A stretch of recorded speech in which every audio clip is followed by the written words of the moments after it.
Now we shall prove one more theorem. The statement of the theorem is, in a convergent sequence, if first m terms are removed, then the convergence of the sequence will not alter.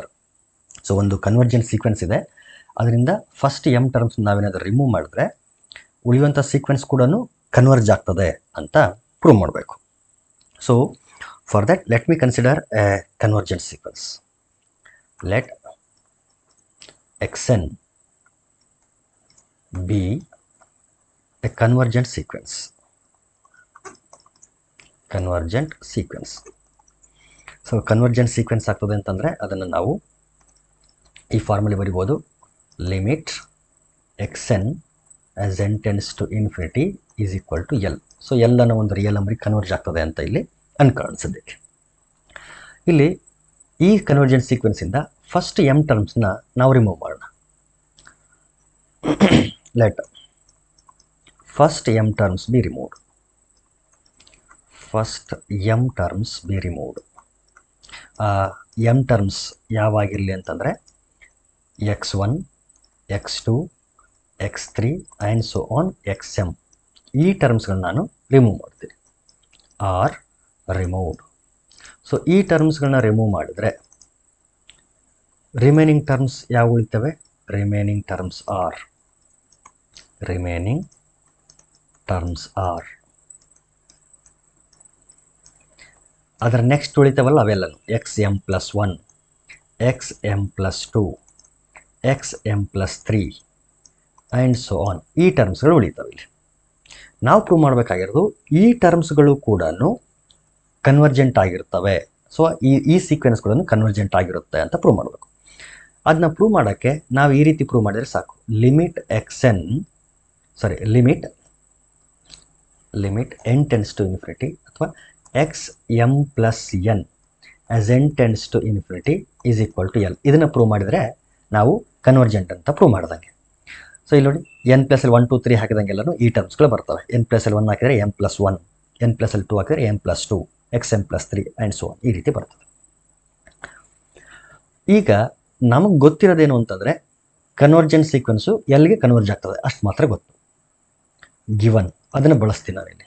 Given limit xn as n tends to infinity is equal to L. ಇಷ್ಟು ಕೊಟ್ಟಿದ್ದಾರೆ. So ಯಾವಾಗ ಈ ರೀತಿ ಕೊಟ್ಟಿದ್ದಾರೋ ಇದನ್ನು ನಾನು modulus ಫಾರ್ಮಲ್ಲಿ ಬರಿಬೋದು. Then there exist epsilon ಬೇಕಲ್ಲ for any epsilon positive. Then for every epsilon positive there exist a natural number m ಅಂತ ಬಳಸ್ತಿದ್ವಿ. ಎಮ್ ಬದಲಿಗೆ ಇಲ್ಲಿ ಆಲ್ರೆಡಿ ನಾನು ಸ್ಟೇಟ್ಮೆಂಟಲ್ಲಿ ಬೇರೆ ಕಡೆ ಎಮ್ನ ಬಳಸಿರೋದ್ರಿಂದ ಇಲ್ಲಿ ಬೇರೆ ವ್ಯಾಲ್ಯೂ ತೊಗೊಳ್ತೀನಿ ನಾನು, ಅಂದರೆ ಬೇರೆ ನೊಟೇಷನ್ ತೊಗೊಳ್ತೀನಿ. K belongs to n. There exist a natural number n ಅಂದರೆ ಸರ್ಟನ್ ಸ್ಟೇಜ್ ಅಂತ. such that xn minus L is less than epsilon for all n greater than this k. So xk next ಬರೋಂಥ ಎಲ್ಲ ಟರ್ಮ್ಸ್ಗಳು ಎಲ್ಗೆ ಹತ್ತಿರದಲ್ಲಿರ್ತವೆ ಅಂತ, epsilon band ಒಳಗಡೆ ಇರ್ತವೆ ಅಂತ.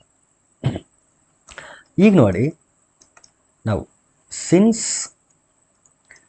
n is greater than k, this implies m+n is also greater than k.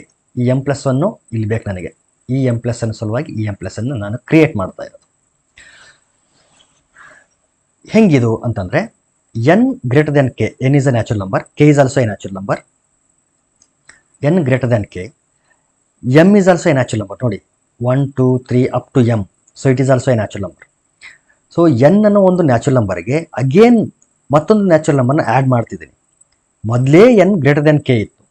ಈ ಎನ್ಗೆ ಮತ್ತೊಂದಿಷ್ಟು extra ಕ್ವಾಂಟಿಟಿನೇ add ಮಾಡಿದಾಗ still it will be greater than K. Therefore m+n will be greater than K.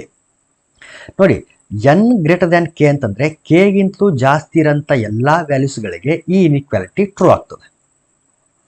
ಹಾಗಾಗಿ ಎನ್ಗೆ ನಾನೇನಾದರೂ m+n replace ಮಾಡಿದರೆ ಆಗಲೂ ಕೂಡ ಈ inequality true ಆಗ್ತದೆ.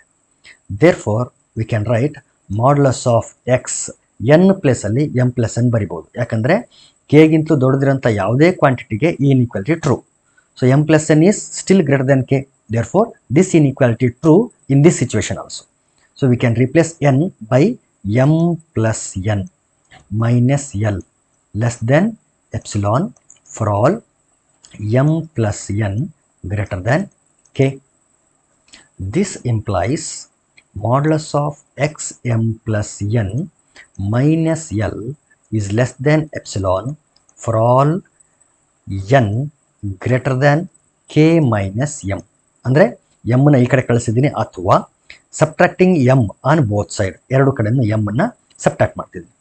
ಒಂದು ಅಬ್ಸರ್ವ್ ಮಾಡಿ, ಇಲ್ಲಿ ಏನು ಅಂತಂದರೆ K is a natural number which is greater than M. ಯಾಕಂದರೆ ಆಲ್ರೆಡಿ ಎಮ್ ಟರ್ಮ್ಸ್ನ ಇಲ್ಲಿ ರಿಮೂವ್ ಮಾಡಿದ್ವಿ. ಇದ್ರ ನೆಕ್ಸ್ಟ್ ಬರೋಂಥ ಯಾವುದೋ ಒಂದು ಟರ್ಮ್ ಆಗಿರಬೇಕು ಕೆ, ಇದು ಎಕ್ಸ್ ಕೆ ಅನ್ನೋದು ಯಾವುದೋ ಒಂದು term. So K is greater than M. K is also A natural number, M is also A natural number, and k minus m is positive.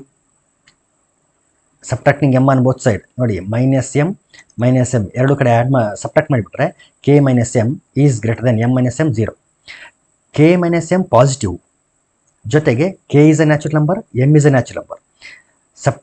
Subtract ಮಾಡಿದ್ಮೇಲೆ positive ಬರ್ತಾ ಇದೆ, ಜೊತೆಗೆ ಎರಡೂ ನ್ಯಾಚುರಲ್ ನಂಬರ್. ಸೊ ಎರಡು natural ನಂಬರ್ಗಳನ್ನ subtract ಮಾಡಿದ್ಮೇಲೆ ಪಾಸಿಟಿವೇ ಬರ್ತದೆ ಅಂತಂದರೆ definitely it is also A natural number. ಇದು ಕೂಡ ಒಂದು ನ್ಯಾಚುರಲ್ ನಂಬರ್. ಹಾಗಾಗಿ ಇದು ಕೆ ಮೈನಸ್ ಎಮ್ ಅನ್ನೋದು ಒಂದು natural number.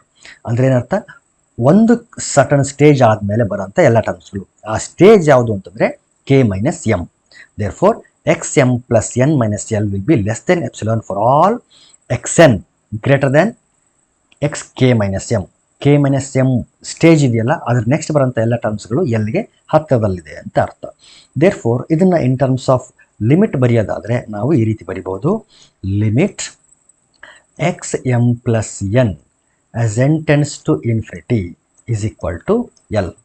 Hence the proof. ಯಾಕಂದರೆ ಇಲ್ಲೂ ಕೂಡ ಕನ್ವರ್ಜ್ ಆಯ್ತಲ್ಲ, ಯಾವ ವ್ಯಾಲ್ಯೂ ಕನ್ವರ್ಜ್ ಆಗ್ತಾ ಇದೆ, ಸೇಮ್ ಲಿಮಿಟ್ ಎಲ್ಲಿಗೇನೆ ಕನ್ವರ್ಜ್ ಆಗ್ತಾ ಇದೆ ಅಂತ. ಸೊ ಫಸ್ಟ್ ಎಮ್ ಟರ್ಮ್ಸ್ಗಳನ್ನ ನಾವು ರಿಮೂವ್ ಮಾಡಿದ್ರೂ ಕೂಡ ಕನ್ವರ್ಜೆನ್ಸು ಆಲ್ಟರ್ ಆಗಲ್ಲ ಅಂತ ಇದರಿಂದ ಪ್ರೂವ್ ಆಗ್ತದೆ.